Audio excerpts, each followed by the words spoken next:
Bukti teorema bagian pertama. Karena Xn terbatas di atas, maka terdapat anggota bilangan real M. Sedemikian hingga Xn kurang dari sama dengan M untuk semua anggota bilangan asli N. Akibatnya, himpunan S dapat didefinisikan menjadi Xn, N anggota bilangan asli terbatas di atas. Oleh karena itu, S memiliki supremum. Misalkan X sama dengan supremum S dan epsilon lebih besar dari 0. Pilih K elemen bilangan asli, sedemikian hingga X dikurangi epsilon kurang dari XK.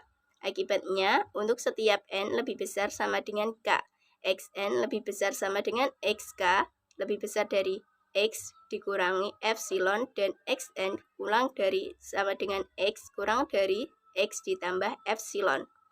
Oleh karena itu, untuk setiap N lebih besar sama dengan K, berlaku X dikurangi epsilon kurang dari Xn kurang dari X ditambah epsilon. Jadi, untuk setiap N lebih besar sama dengan K, berlaku nilai mutlak Xn dikurangi X dikurang dari epsilon. Jadi, terbukti bahwa Xn konvergen dan limit Xn sama dengan X sama dengan supremum Xn anggota bilangan asli. Teorema bagian kedua, definisikan Yn dengan Yn sama dengan negatif Xn. Untuk setiap anggota bilangan asli N berlaku Yn ditambah 1 sama dengan negatif Xn ditambah 1 lebih besar sama dengan negatif Xn sama dengan Yn. Oleh karena itu, Yn monoton naik. Karena Xn terbatas di bawah, maka terdapat anggota bilangan real M. Sedemikian hingga Xn lebih besar sama dengan M untuk semua anggota bilangan asli N. Akibatnya, untuk semua anggota bilangan asli N berlaku Yn sama dengan negatif Xn kurang dari sama dengan negatif M. Oleh karena itu, Yn terbatas di atas berdasarkan bagian pertama teorema.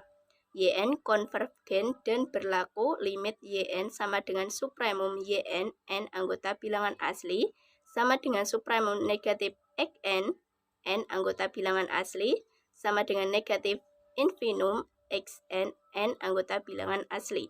Akibatnya, limit Xn sama dengan limit negatif Yn sama dengan negatif limit Yn sama dengan infimum Xn N anggota bilangan asli. Jadi, terbukti bahwa Xn konvergen. Xn konvergen, maka Xn terbatas. Bukti, misalkan limit Xn sama dengan X.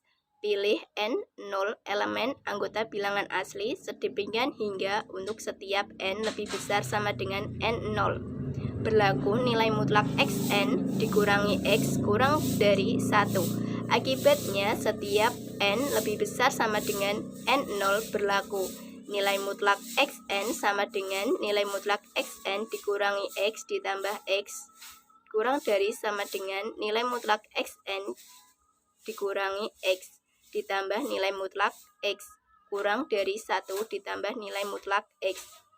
Definisi M sama dengan maksimum nilai mutlak X1, nilai mutlak X2 sampai nilai mutlak Xn0 1 ditambah nilai mutlak X. Maka untuk setiap bilangan asli N berlaku nilai mutlak Xn kurang dari sama dengan M. Jadi terbukti bahwa Xn terbatas. Dengan catatan, misalkan Xn sama dengan negatif 1 pangkat N. Barisan Xn terbatas, namun Xn tidak konvergen. Oleh karena itu, kebalikan teorema 2 tidak berlaku. Misalkan barisan Xn didefinisikan dengan X1 sama dengan 1 dan Xn ditambah 1 sama dengan Xn ditambah 3 per 2. Buktikan bahwa Xn konvergen.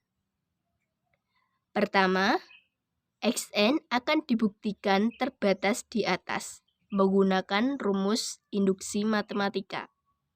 Misalkan Pn sama dengan Xn kurang dari 3. Yang pertama adalah N sama dengan 1. Maka X1 sama dengan 1 kurang dari 3. maka P1 benar.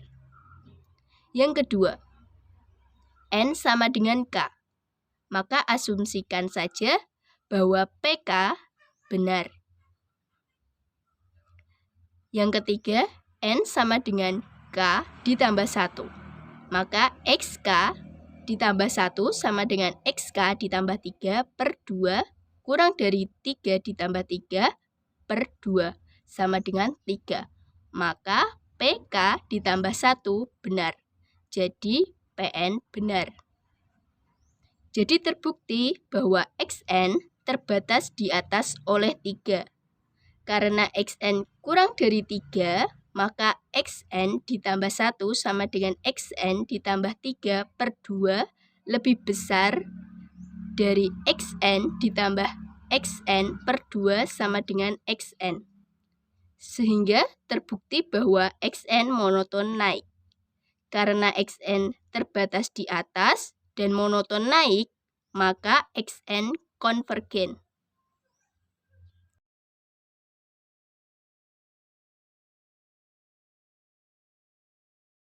Sigma XK konvergen, maka limit XK sama dengan 0. Bukti, misal sigma XK konvergen ke S, yakni limit Sn sama dengan S, karena XK sama dengan SK dikurangi SK dikurangi 1, maka limit XK sama dengan limit SK dikurangi limit SK dikurangi 1, sama dengan S dikurangi S sama dengan 0. Dengan catatan, teorema di atas menyatakan bahwa limit XK sama dengan 0 merupakan syarat perlu untuk konvergenan deret sigma XK. Buktikan bahwa sigma N sama dengan 1 sampai dengan tak hingga N kuadrat per 3N kuadrat ditambah 3N ditambah 4 divergen. Yang pertama, kita akan mencari limit N sampai dengan tak hingga. N kuadrat per 3N kuadrat ditambah 3N ditambah 4. Semua ini kita bagi dengan pangkat tertinggi, yaitu N kuadrat sama dengan limit N sampai dengan tak hingga 1 per 3 ditambah 3 per N ditambah 4 per N kuadrat sama dengan 1 per 3. 1 per 3 bukan 0. Jadi limit N sampai dengan tak hingga N kuadrat per 3N kuadrat ditambah 3N ditambah 4 tidak sama dengan 0. Maka sigma N sama dengan 1 sampai dengan tak hingga N kuadrat per 3N kuadrat ditambah 3N ditambah 4 divergen.